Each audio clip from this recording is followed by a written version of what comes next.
ഞങ്ങൾ PNB എന്ന് പറയുന്ന ഒരു സ്ഥാപനം, ഒരു അസോസിയേഷൻ ഞങ്ങൾക്ക് കോളേജിൻ്റെ താഴെ. ഞങ്ങൾ അവിടെ നിന്ന് ഇതൊക്കെ കാഴ്ച കാണാനും വേണ്ടിയിട്ടാണ് അനുവാദത്തോടി വന്നിരിക്കുന്നത്. അപ്പോൾ ഞങ്ങൾക്ക് സാറിൻ്റെ ഒരു ഇതെങ്ങനെയാണ് കളക്ഷൻ ചെയ്തത്, എത്ര വർഷമായി സാർ ഇത് തുടങ്ങിയിട്ട്, ഞങ്ങൾക്ക് കുറച്ചുകൂടി അറിവ് പകരാനായിട്ട് ഞങ്ങൾക്ക് അറിവ് തരാൻ വേണ്ടിയിട്ട് താങ്കളെ ക്ഷണിക്കും. പറയും. ഇത് ശരിക്കും പറഞ്ഞാൽ ഒരു ഹോബി, അതിൽ വിട്ടുപോയ ഒരു ഹോബി. മെഷീനുകളിലും പാട്ടിലും ഒക്കെ ഉണ്ടായിരുന്ന കമ്പത്ത് നിന്ന് തുടങ്ങിയതാണ്. 40 വർഷം മുമ്പ് മധുരയിൽ ഒരു ആക്രിക്കടയിൽ പൊളിഞ്ഞു കിടന്ന ഒരു ഗ്രാമഫോൺ കിട്ടി. കുറച്ച് റെക്കോർഡ് വാങ്ങിച്ചുകൊണ്ടുവന്നു. അതിനെ ഇവിടെ കൊണ്ടുവന്ന് നന്നാക്കി. അവിടുന്ന് തുടക്കം 40 വർഷത്തോളം. പിന്നീട് കുറേശ്ശെ റെക്കോർഡുകൾ വാങ്ങിച്ചു. അപ്പോ പുതിയ ചെലവുണ്ട്. ആയുസ് നമ്മൾ ഇത് സൂക്ഷിക്കാൻ വേണ്ടിയിട്ടും അത്രത്തോളം ഫെസിലിറ്റീസിൽ നമ്മുടെ ആയുസ് പോലെയുള്ള സമ്പാദ്യം മുടക്കിയിരിക്കുകയാണ്. ഇതിപ്പം എന്തായിരുന്നു ശരിക്കും ഇത് 3 നില കെട്ടിടമാണ്. താഴെ ഗസ്റ്റ് റൂമും കൂടി തീർത്താ പണിത്. അപ്പം ഗവേഷണത്തിനൊക്കെ വരുന്നവർക്ക് താമസിക്കാൻ സൗകര്യവും എന്നൊക്കെ ഉദ്ദേശിച്ചത്. 4500 സ്ക്വയർ ഫീറ്റുള്ള കെട്ടിടമായിരുന്നു. ആകെപ്പാടെ വന്നത് ശാന്തിനികേതനിൽ നിന്ന് 2 സെറ്റ് വന്ന് താമസിച്ച് ഗവേഷണം നടത്താനൊക്കെ വന്നിട്ടുണ്ട്. അതല്ലാതെ ആരും ഇതിന് യോജിപ്പില്ല. മിക്കവർക്കും വന്ന ഒരു സെൽഫി എടുത്ത് കണ്ടു, നല്ല രസമുണ്ട് എന്ന് പറഞ്ഞിട്ട് ആരും ആധികാരികമായിട്ട് ഇതില്ല. ഇത് മൊത്തം ഇത് കണ്ടുപോകും. അതിൽ നമുക്ക് തന്നെ സ്വാഭാവികമായിട്ട് ഒരു വിഷമം ഉണ്ടാവും. അല്ല, അതുകൊണ്ട് നമ്മുടെ കഷ്ടപ്പാടിനെ ഒരു നിസ്സാരവൽക്കരിച്ച് ഇത് വരും തലമുറയ്ക്ക് കാണണം, അവർക്ക് പകരണം എന്നുള്ള ആഗ്രഹത്തോടെ നമ്മുടെ ജീവിതം ഒഴിഞ്ഞു വെച്ച സ്ഥാനത്ത് നമ്മളിത് മറ്റുള്ളൊരു നല്ല രസമുണ്ട് എന്ന് പറഞ്ഞിട്ട് പോകുമ്പോൾ ഉള്ളൊരു വിഷമം. ഞാൻ 2012 കോഴിക്കോട് എൻ്റെ സുഹൃത്ത് അവിടെ ഒരു എക്സിബിഷൻ നടത്തണമെന്ന് പറഞ്ഞു. എൻ്റെ ചിലവൊക്കെ വയ്ക്കാം എന്നിട്ട് അങ്ങനെ ഞാൻ ലോറിയിലെല്ലാം കൊണ്ടുപോകാനായിട്ട് തട്ടുകളെല്ലാം മെറ്റൽ പൈപ്പ് കൊണ്ടുള്ളതെല്ലാം ഇതൊക്കെ തയ്യാറാക്കി കഴിഞ്ഞപ്പോൾ സ്പോൺസർമാരാരെയും കിട്ടിയില്ല. നമുക്ക് ഡ്രോപ്പ് ചെയ്യാമെന്ന്. അപ്പം ഞാൻ പറഞ്ഞു ഏതായാലും നമ്മൾ ഒരുങ്ങി. പകുതി ചിലവായി കഴിഞ്ഞു. ഇനി ബാക്കിയും കൂടെ ആകാം. അങ്ങനെ പോയി എക്സിബിഷൻ നടത്തി. 2 ദിവസം ശ്വാസം വിടാൻ പറ്റാത്ത രീതിയിൽ ആൾക്കാർ ഇടിച്ചു. അത് കണ്ടു കഴിഞ്ഞപ്പോൾ ഇതിങ്ങനെ കെട്ടിക്കീഴയും ഒക്കെ ആയിട്ട് മേശക്കീഴയൊക്കെ വെച്ചിരുന്ന പോലെ ആൾക്കാർക്ക് കാണാൻ വെക്കണമെന്നുള്ള തോന്നൽ അന്നാ വന്നത്. അത് കഴിഞ്ഞ് 2012 തന്നെ ഒരു ഇന്റർനാഷണൽ സെമിനാറിൽ ഞാനത് ഡിക്ലെയർ ചെയ്യുകയും ചെയ്തു. മ്യൂസിയം ഉണ്ടാക്കാൻ പോവുകയാണ്. പിന്നീട് അവിടെ നിന്നൊക്കെ എൻക്വയറീസ് വന്നു, എന്താ ഈ പണി ഇങ്ങനെ വന്നുകൊണ്ടിരിക്കും. ഞാൻ 2014 ഞാൻ ബെർലിനിൽ മ്യൂസിയത്തെ പറ്റി ഒരു പ്രസന്റേഷൻ തന്നെ നടത്തി. അത് പണി തീർന്നില്ല. ഉദ്ഘാടനത്തിന് മുമ്പ് അവരോട് ഞാൻ പറഞ്ഞ് ഉദ്ഘാടനം നടന്നിട്ടില്ല, അത് സാരമില്ല. അവരൊക്കെ വളരെ എൻതൂസിയാസ്റ്റിക്. ഇവിടെ ഒരു എൻതൂസിയാസം ആർക്കുമില്ല. ഇവിടെ എന്താണെന്നുള്ളതിനെ പറ്റി ആരും അന്വേഷിക്കുന്ന പോലും ഇല്ല. ഇയാൾക്ക് എന്താ വട്ടാണെന്നുള്ള മട്ടിൽ. തീർച്ചയായിട്ടും ഇതൊരു വട്ടാണ്. ഇത് 2017 അംഗമാണ്. 2017 എൻ്റെ ഓർമ്മ. കൊച്ചി കലാഭവനിൽ ഒരു മിനി എക്സിബിഷൻ നടത്തണമെന്ന് അവർ ആവശ്യപ്പെട്ടു. അപ്പം കോഴിക്കോട്ടെ എക്സ്പീരിയൻസ് വെച്ച് ഇതെങ്ങനെ നടത്തും, അവിടെ അതിനുള്ള സൗകര്യമുണ്ടോ?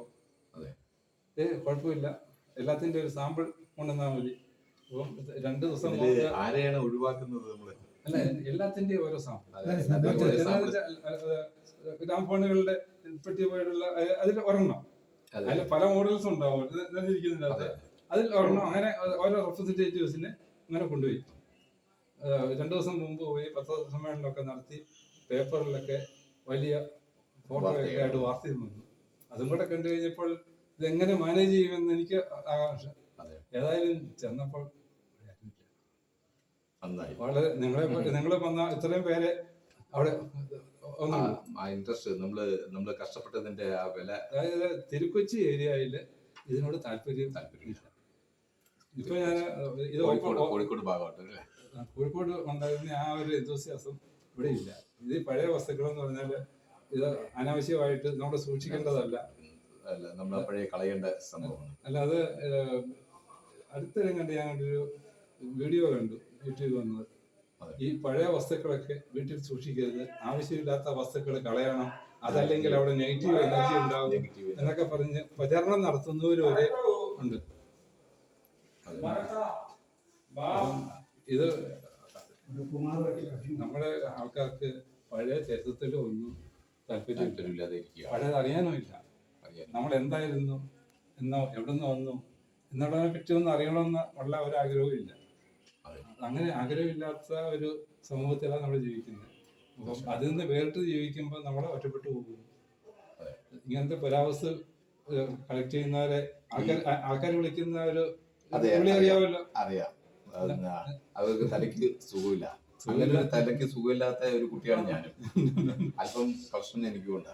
അപ്പൊ ഇത്തരത്തിലുള്ള എല്ലാ കോയിൻസും കറൻസിയും ഒക്കെയാണ് നമ്മളെ കളക്ഷൻ എന്ന് പറയുന്നത്. പിന്നെ അല്പം നമ്മളെ കൈക്ക് ഒതുങ്ങുന്നതായിട്ടുള്ള ചെറിയ ചെറിയ ചെറിയ ഉപകരണങ്ങൾ, അത്രയൊക്കെ ഉള്ളൂ നമ്മുടെ കസ്റ്റഡിയിലുള്ളത്. എന്നാലും കോയിൻസും കളക്ഷനുമാണ്, കോയിൻസും കറൻസിയാണ് നമ്മുടെ മെയിൻ കളക്ഷൻ. അതില് ഞാൻ വിദേശത്തും പ്രസന്റേഷൻസുമായിട്ട് അമേരിക്കയിലും യൂറോപ്പിലും അവരൊക്കെ തിരക്കിയത് നിങ്ങൾക്ക് ഇതെങ്ങനെ സാധിച്ചു അവര് ചോദിക്കുന്നതാണ്. നമുക്ക് അതിന്റെ എല്ലാ ക്രെഡിറ്റും ഭാര്യ ജോസിക്കാം.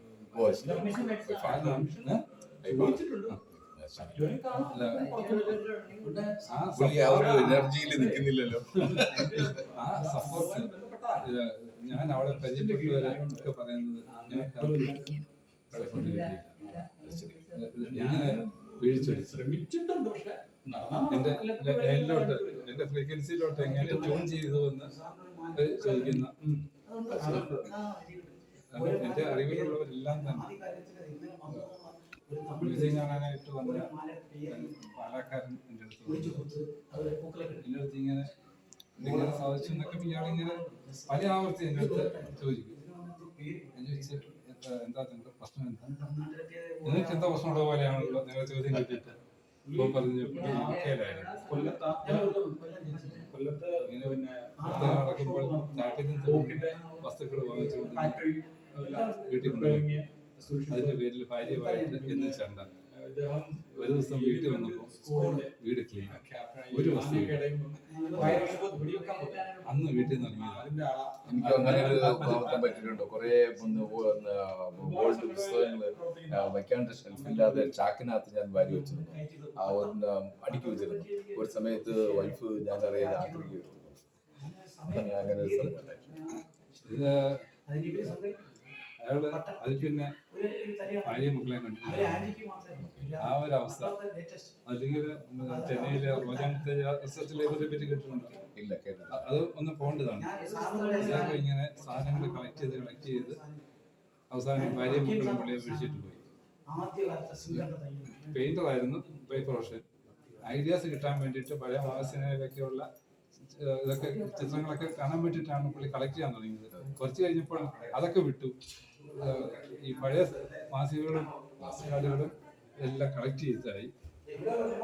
അവസാനം വീട് നിറഞ്ഞ് അയാൾ വരാന്ത കടന്ന് മരിച്ചു കഴിഞ്ഞപ്പം ബന്ധുക്കളെല്ലാം കൂടെ കൂടി ഇതെന്ത് ചെയ്യും കളക്ഷൻ. ആൾക്കാരെല്ലാം പലരും വന്ന് നോക്കി ഇത് വാങ്ങാനൊക്കെ ആയിട്ട്. എങ്ങനെയാ ഈ വിവരം ചിക്കാഗോ യൂണിവേഴ്സിറ്റി, അമേരിക്കയിലെ ചിക്കാഗോ യൂണിവേഴ്സിറ്റി അറിഞ്ഞ് അവർ വന്നത് നോക്കിയിട്ട് അവർ വാങ്ങിച്ചതിനകത്തെല്ലാം നോക്കിയിട്ട് ഇല്ല. അവർ നോക്കിയിട്ട് ഇത് കൊണ്ടുപോകേണ്ടതല്ല, ഇത് ദ്രവിഡിയൻ കൾച്ചറിന്റെ പല സൂക്ഷിപ്പുകളും ഇതിലുണ്ട്. അപ്പോൾ അതിന് വേണ്ടിയിട്ട് ഒരു ഇൻസ്റ്റിറ്റ്യൂട്ട് തുടങ്ങാമെന്ന് അവരങ്ങനെ സ്ഥലമൊക്കെ വാങ്ങിച്ച് ഒരു മേജർ ഇൻസ്റ്റിറ്റ്യൂട്ട് തുടങ്ങി. അതിൻ്റെ ഞാൻ അങ്ങോട്ട് പെർമിഷൻ വാങ്ങിച്ച് പോയിട്ടുണ്ട്.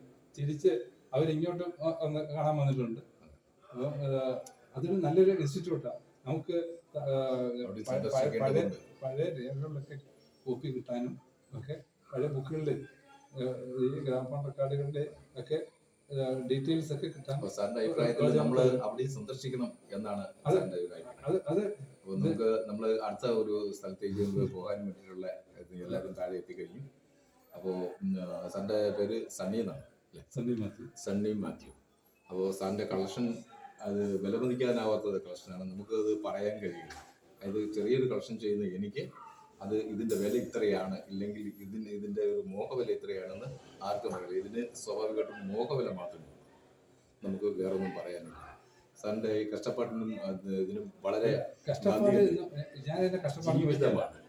ജീവിതമാണ് ഇതിന് ഉപയോഗിച്ചിരിക്കുന്നത്. അതുകൊണ്ട് മറ്റുള്ള എല്ലാവർക്കും ഇതൊരു പ്രചോദനമാകട്ടെ. ഒരു പന്തിന്റെ പുറകെ ഒത്തിരി പേരെ വെയിലത്ത് ഓടുന്നത് കാണാം. എനിക്കും എന്ത് കഷ്ടപ്പാടാന്ന് തോന്നിയിട്ടുണ്ട്. പക്ഷെ അവരെ കഷ്ടപ്പാട് അനുഭവിക്കല്ല, അവരെ ആസ്വദിക്കുക. തീർച്ചയായിട്ടും. അതുപോലെ തന്നെയാണ് ബാക്കിയുള്ളവർ നോക്കുമ്പോൾ ഇത് എത്ര ബുദ്ധിമുട്ടിയ. ഞാൻ ഈ കാർഡുകളൊക്കെ ചുമന്ന് കെട്ടി ബസ്സിൽ കയറിയൊക്കെ വരുമ്പം സീറ്റ് പിടിക്കാൻ ബുദ്ധിമുട്ട്, ഇടിച്ച് കയറി ഒക്കെ വരുമ്പം ബുദ്ധിമുട്ടുണ്ടായിരുന്നു. ഇതിന് വല്ലാത്ത ഭാരമാണ്. താഴോട്ട് ഇറങ്ങുകയാണ്. അപ്പോൾ ഇതിനകത്ത് ഇപ്പോൾ സാറ് നമുക്ക് വിശദീകരിച്ച് തന്നിരിക്കുന്നത് ഇത് സാറിൻ്റെ ഒരു ജീവിതമാണ്. ഈ കളക്ഷൻ നമുക്കത് വെറും കണ്ട് കേട്ട് പോകേണ്ട സാധനമല്ല. അപ്പോൾ ഇത് ഇനിയും വരുന്ന തലമുറയ്ക്ക് വേണ്ടിയിട്ടുള്ള അദ്ദേഹത്തിൻ്റെ കഷ്ടപ്പാട് കൂടിയാണ്. അപ്പോൾ ചെറിയൊരു കളക്ഷനുള്ള എനിക്കും അതിൻ്റെ ബുദ്ധിമുട്ടും ഒക്കെ മനസ്സിലാവും. ഏറെ ആൾക്കാർ ഇവിടെ വന്ന് കാണുന്നതിലാണ് തൃപ്തി, അവരൊന്നും കൊടുക്കുന്നതിലല്ല, ഇങ്ങനെ ഒരു ചോദ്യം ചോദിക്കുന്നതിലല്ല.